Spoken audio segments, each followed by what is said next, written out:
Washington के एक छोटे से गांव में कुछ लोग रहते थे जो बहुत अहमक थे।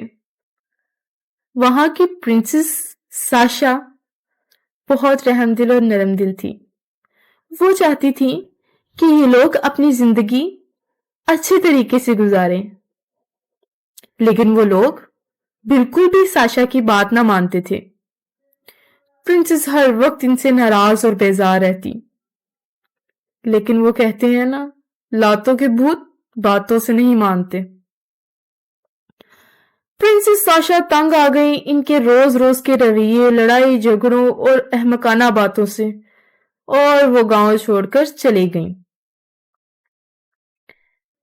वो किसी दूसरे गांव में हंसी खुशी अपनी जिंदगी गुजारने लगी। उन्होंने अपने घर के बागीचे में आलू और बंद गोभी के पौधे उगाए और उसी से अपना गुजर बसर करने लगी। वक्त गुजरता गया।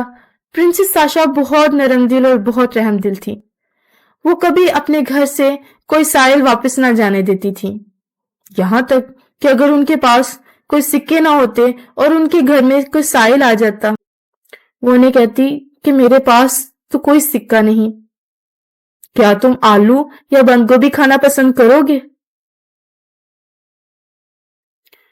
वो अक्सर औकात इर्द गिर्द के लोगों के छोटे मोटे काम कराती, क्योंकि उन्हें गार्डनिंग का बहुत शौक था। लोग खुश होकर उन्हें मुख्तलिफ चीजें गिफ्ट्स के तौर पर दे देते। साथ वाले घर में अंकल चार्ल्स रहते थे।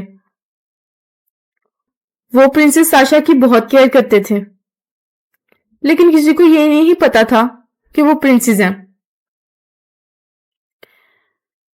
चार्ल्स अंकल उन्हें बहुत से चॉकलेट्स के बिस्किट्स देते थे, क्योंकि प्रिंसेस साशा को चॉकलेट्स के बिस्किट्स बहुत पसंद थे।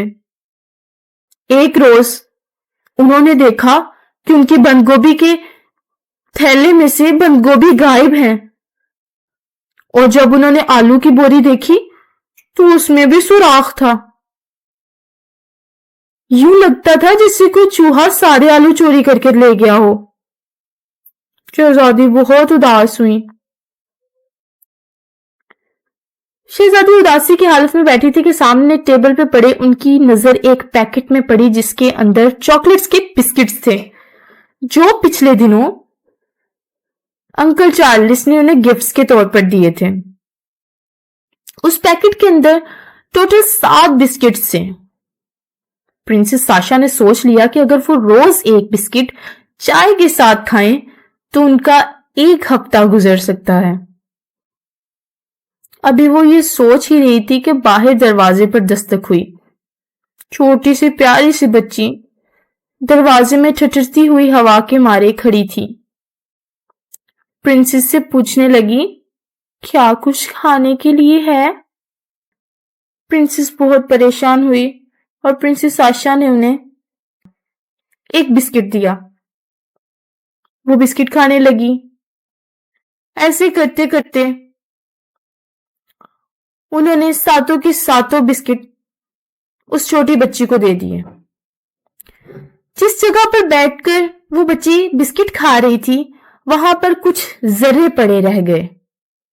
इतने में दरवाजे पर दस्तक हुई। एमिली, एमिली, कहाँ हो तुम? दरअसल उस बच्ची का नाम एमिली था और उसकी मां दरवाजे पर आई थी। प्रिंसेस साशा ने जब दरवाजा खोला तो एमिली ने अपनी मां से कहा, मम्मा, इस लड़की ने मेरी बहुत केयर की और इन्होंने मुझे बहुत से बिस्किट्स दिए। उसकी मां मुतासर हो गई और उस जगह पर जहां वो बच्ची बैठकर बिस्किट खा रही थी, कुछ पढ़कर फूंक दिया। शहजादी ने उस बात को इग्नोर किया और फिर अपनी जिंदगी गुजारने लगी। दिन गुजरते गए। एक दिन प्रिंसेस साशा बाहर से आई थी कि उन्होंने देखा कि उनके गार्डन में एक पौधा उगा हुआ है। वो बहुत परेशान हुई कि ये किस चीज का पौधा है। वो उन्हें देखने लगी। जब उन्होंने गौर से देखा तो उसके साथ नन्हे नन्हे बिस्किट भी लगे हुए थे, चॉकलेट के बिस्किट। वो बहुत हैरान हुई। ارد گرد کی لڑکیاں بھی آ کر کھڑی ہو گئیں کہ آخر یہ کس چیز کا پودا ہے۔ جب پرنسس ساشا نے انہیں بتایا کہ یہ تو چاکلیٹ کے بسکٹ کی درخت ہیں تو وہ بہت حیران ہوئے۔ شہزادی نے خوب سارے بسکٹ کھائے اور دوسروں میں بھی بانٹے اور پھر اپنے کمرے میں جا کر سو گئیں اور بہت حیران بھی تھیں کہ آخر یہ چاکلیٹ کے بسکٹ کا درخت کیسے وہاں پر آیا۔ پھر ایملی اپنی ماں کے ساتھ ان کے خواب میں آئی۔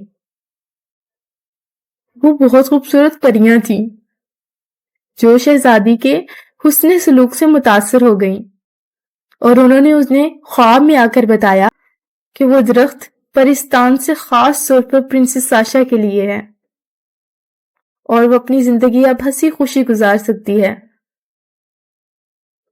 وہ اپنی زندگی اپنے مزیدار سے چاکلیٹ کے بسکٹ کے ساتھ ہمیشہ گزارنے لگیں۔